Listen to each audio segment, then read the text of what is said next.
It's no secret that Nigeria is the largest economy in Africa. What's more to her? With over 3 billion metric tons of iron ore deposits found in Kogi, Enugu, and Niger states, an estimated 10 million tons of lead zinc veins spread across many states in Nigeria. Over 7.5 million tons of barite in Taraba and Bauchi states, an abundance of lithium and gold in Nasarawa, Ogun State, and many more. Nigeria is blessed with a diverse mix of mineral deposits. The Nigerian government, through the Ministry of Solid Minerals Development, is setting the pace to reposition Nigeria as an economic powerhouse. Join us every Monday, 16:30 GMT, and on Saturday, 9 hours GMT, for the program Uncovering Nigeria's Hidden Gems. Uncovering Nigeria's Hidden Gems, where we highlight the activities of the solid minerals sector to discover the vast natural resources of the country and know more about the sector. Remember, Mondays at 16:30 GMT and Saturdays at 9 hours GMT. Uncovering Nigeria's Hidden Gems.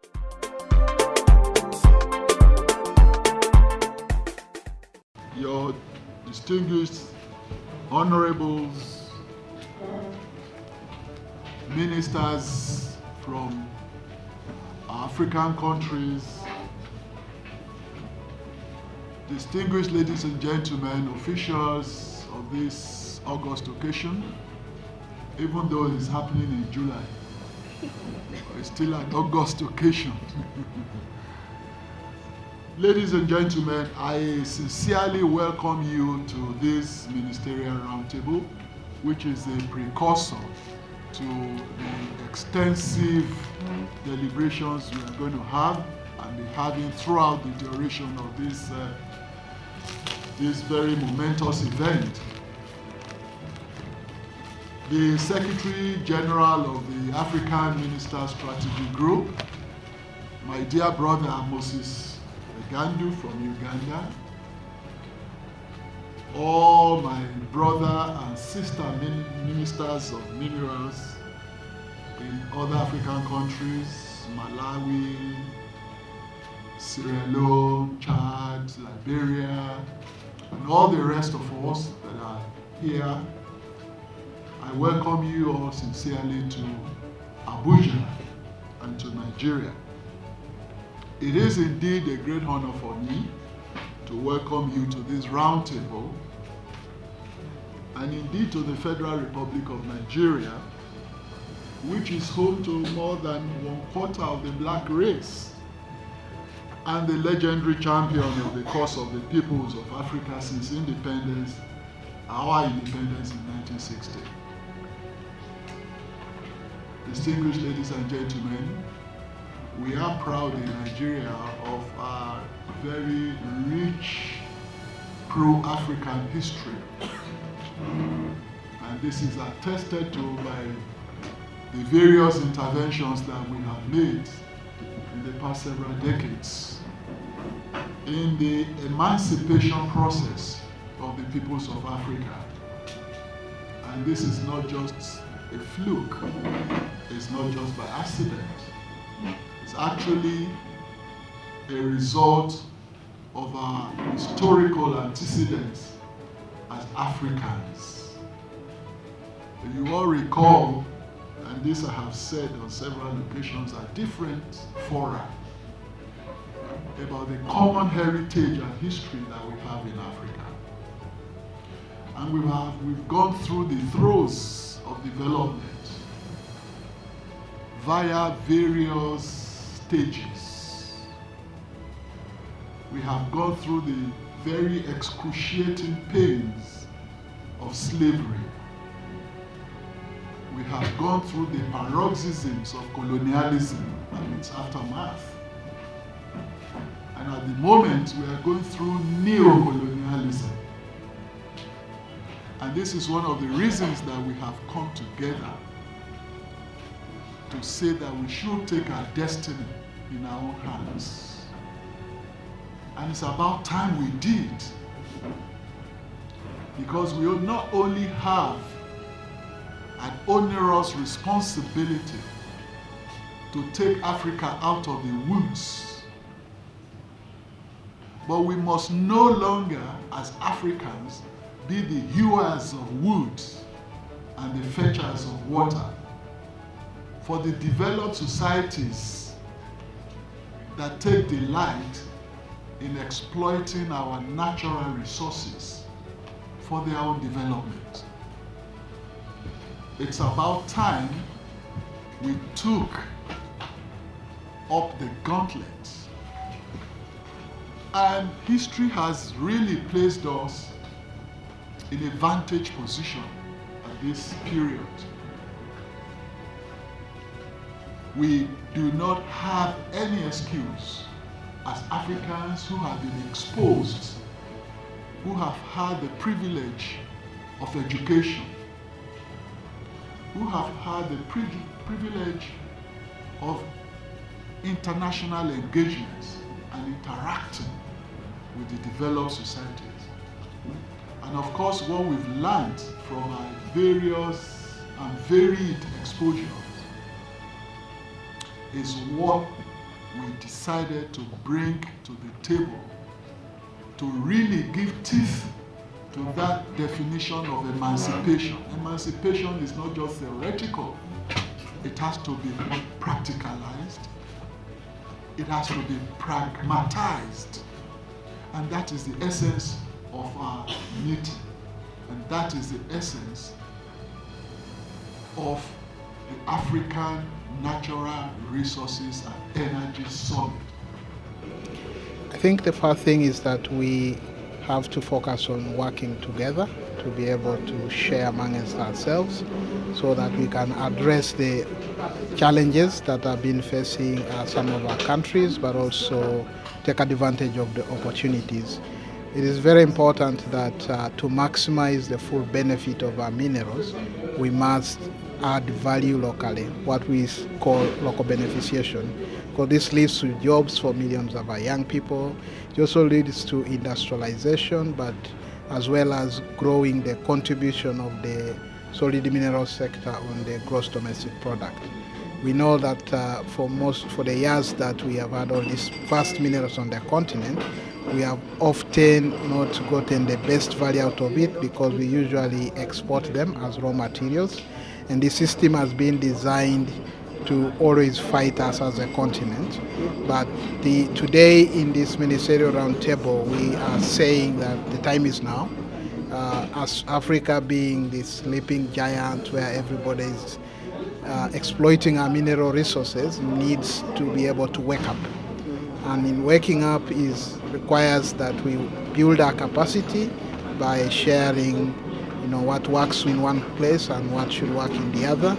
And we are also looking at it from a perspective of the regional engagement as a continent. The biggest challenge we've had is we've always gone it alone. Nigeria goes it alone, Malawi goes it alone, and because of the undue influence that we experience as a result of the economic aid that we often receive, we are not in a very high negotiating position. So what we are advocating for is we are championing a common voice, one single voice speaking as Africa. We're also looking at mindset change. And mindset change goes across the entire sector, from the artisanal miners to the government. How do we align and work together in partnership so that we take advantage of this great blessing that God has given to us? And we are also looking at execution. We have many brilliant strategies and plans, but they're never implemented. So I think the biggest challenge we have as a continent is we do not implement or take action on these things. Well, my take home from this, I think we had a very really useful and immersive discussion. Some of the things we're talking about resource sharing, we are talking about investment opportunities, we are talking about collaboration and cooperation, and we are also talking about strategy, partnership, as well as capacity building to ensure that we the Africans own our resources and we own the opportunities to develop our capacities and capabilities, especially our young men and young women, so that they could be competitive. Another big take home from this was to ensure that we focus on local content. that we also inspire, motivate, and empower our local entrepreneurs so that we create a level playing field where they can also participate, especially from the exploration right down through the value chain. First, let me thank the Federal Republic of Nigeria for organizing such a forum for us through the Minister of Solid Minerals, Dr. Lake. It's so exciting to see African countries coming together for the first time that we can discuss issues that are affecting us, and then we can come up with our own solutions to see how we can be able to benefit from the minerals that we have. God has endowed us with so much wealth through the minerals that we have in Africa, but for a long time, Africa has not benefited from these minerals because we've been working in isolation. So this is a time now that we have said we need to wake up as Africa, we need to work together, speak with one voice, and we need to collaborate more so that what we are doing is going to be able to benefit our people, because there's so many people in our countries that are jobless, and we are creating jobs for other people that are taking raw materials from us. But it's time now we stop this and we make sure that we start adding value to our minerals so that they can start benefiting our people, and then we can create more jobs for our people. It's an important forum affording African ministers of minerals and natural resources the opportunity to come together and begin to share common knowledge and consolidate our efforts, not just in Africa, but along the global, on the global stage. As you know, Africa has been described as the last frontier, where all of the vast mineral resources of the world that the industries of the developed world needs are right here in Africa.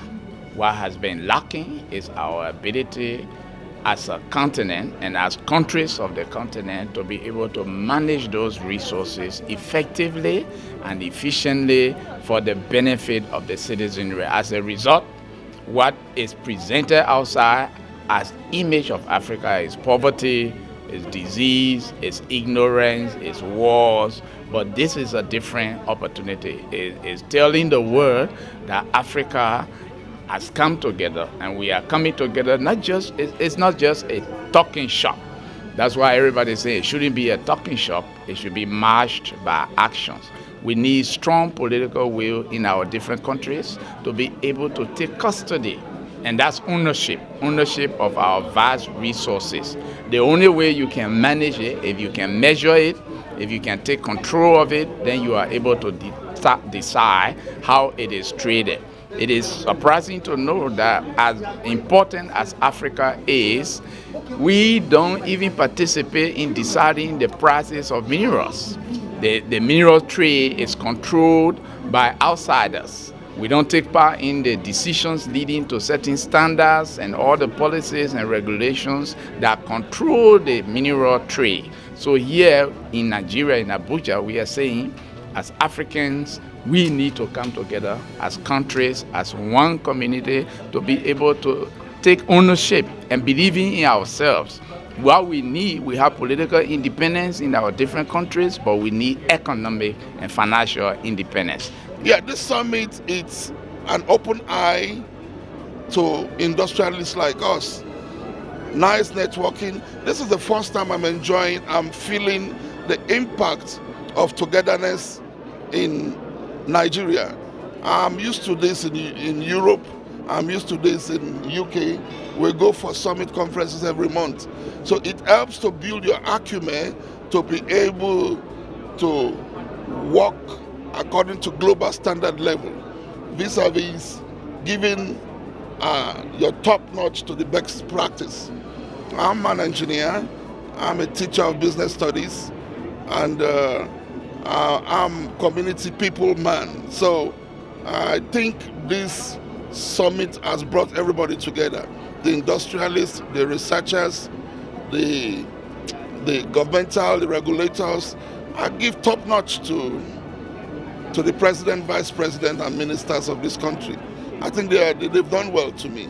And I want to tell Nigerians that if we continue to support this kind of set of people, I see poverty alleviation coming as soon as possible. People will not cry for food again. People will not cry for works again. Like we are working to give 5,000 people job in Nigeria. So if we can give 5,000 people job in Nigeria, that means we will definitely alleviate some problems in Nigeria.